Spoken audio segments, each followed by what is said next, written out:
Hi guys, welcome back to Mysteries with Pippa. It's so lovely to have you back again, and it's so lovely to be uploading pretty on time. I'd say it was a win-win.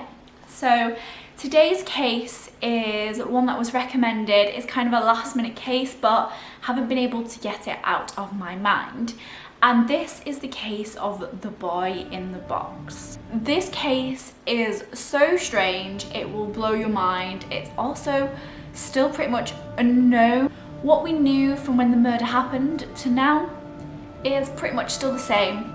So without any more time to waste, let's get back into the case. The boy in the box is a small phrase used to describe a young boy who was found dead inside of a box. He was found in an illegal dumping ground in Philadelphia. What's strange about this case is that two individuals had previously found the body before police discovered it, but both were too afraid to confront the police about this. On the 25th of February 1958, the boy's body was discovered in the dumping ground by police. He was discovered naked, badly beaten, but despite this, he was wrapped up in a blanket and was found really clean, cut fingernails.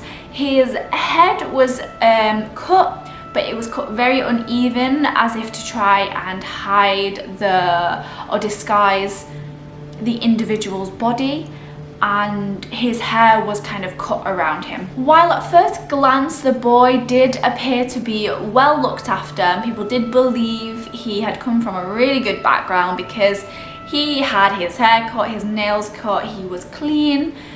This was all kind of theory, and it is proven that he didn't come from a very good background because of two reasons.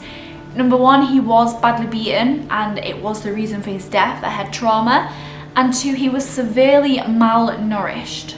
So the first individual who discovered the body was checking his muskrat traps nearby and found the body of the boy in the box. He was terrified that he would be a suspect because he had found the body, and he was also scared to get in trouble because he shouldn't have had those traps without permission, and so he left without reporting the body. A few days later, on the 24th of February, the same thing happened, but with another young student. He had seen a rabbit run into the forestry. He knew that there were traps there, and he was looking to kind of see what happened to the rabbit. I think he wanted to take the rabbit if it had been caught in the trap.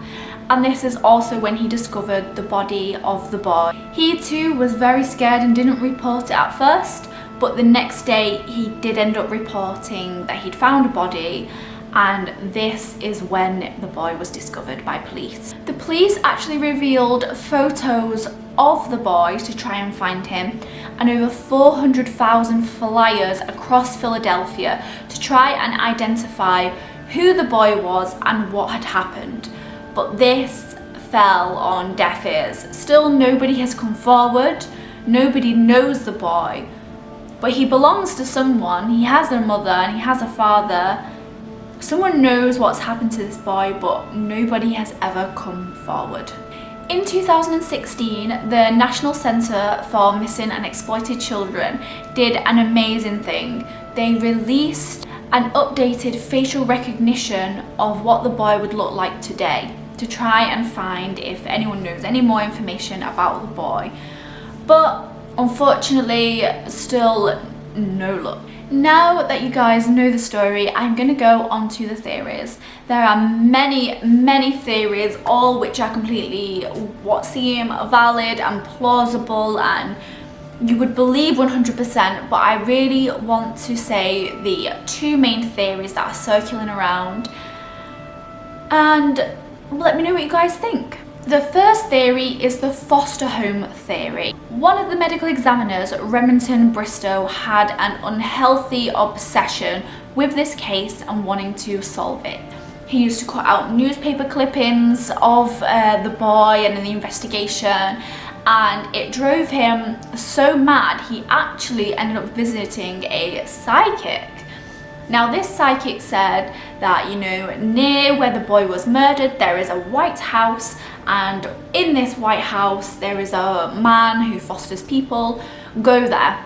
it's what's happened there. Coincidentally, what the psychic said was actually true. There was a house nearby who fostered kids, and when Remington, the medical examiner, visited that house, he discovered blankets on the washing line which were very similar to the blanket that the boy was wrapped up in the box. What Remington believed is that the man who was fostering the children had a daughter who was his actual daughter, and that he believed that she had had a son who was the boy in the box. Remington believes that this boy had died accidentally, no fault of the woman or the father who was running the foster homes, but that to protect kind of their reputation, that they disposed of the body secretly, as the daughter was an unwed mother. Despite some circumstantial evidence being of the blanket that was very similar, there was no proof, and so police closed this investigation and didn't believe it, as you cannot rely on a psychic to solve a case. The second and last theory, which I will go into, which makes me a little anxious when I think about this because of how scarily accurate this case is.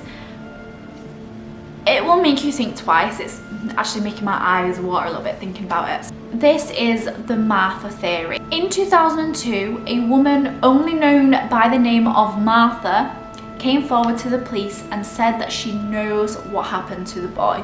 Martha had claimed that when she was younger, she was emotionally, physically, and even sexually abused by her own mother. And in 1954, her mother had actually bought a boy off a couple who no longer could afford to have their son. And this boy stayed with Martha and her mother for 2 years. Now, this boy, Martha said, was also subjected to physical, emotional, and sexual abuse throughout the 2 years by Martha's mother, and that one event happened, which is why Martha thinks that the boy in the box is Jonathan. So one evening when they were very young, approximately Jonathan would have been about 5 or 6 and Martha roughly the same age, Jonathan was eating baked beans and had thrown up due to not eating a lot by the mother. This angered Martha's mother, who severely beat him, even smashing his head off a floor.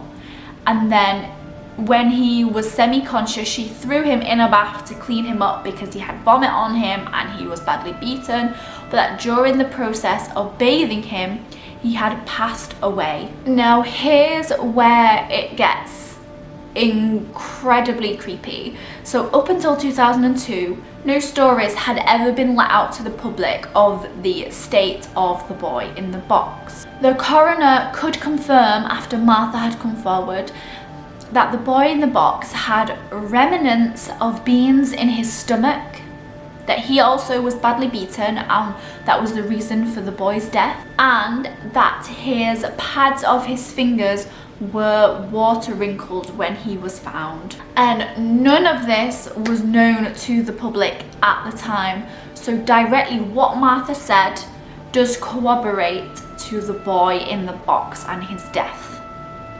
Martha was then told by her mother that they were to dispose of the boy, or Jonathan, in a box, and they disposed of him in a forest in a dumping ground. Why this is a theory and not truth is because Martha, her whole life, had been dealing with mental health issues, as you would do if you were beaten and sexually and emotionally abused by your own mother.